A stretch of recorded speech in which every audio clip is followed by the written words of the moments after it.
इस जमाना ला देखा था, जमाना ला देखा था, जमाना ला। बताओ अच्छा तहाँ कौन से सिम चला था? अरे मैं तो जियो की सिम चला था। अरे जियो की सिम चला था। अरे बाबू चला था। बाबू चला था।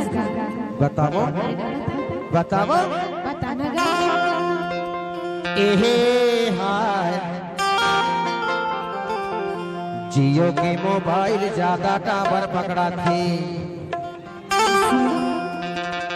और आजकल के टूरी फटहाजी इस महीना थे। सही कही था वही जियो के मोबाइल ज्यादा टावर पकड़ा थे और आजकल के टूरी फटहाजी इस महीना थे। और कैसे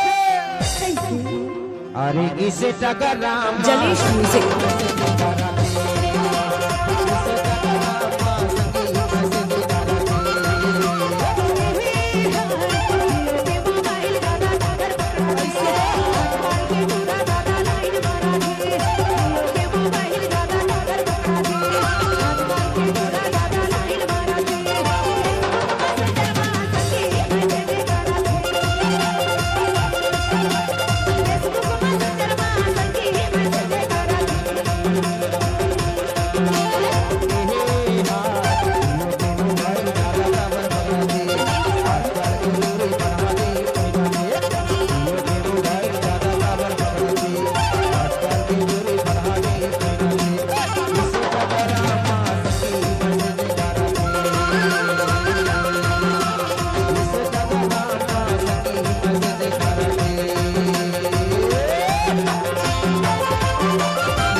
जलेश म्यूजिक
जलेश म्यूजिक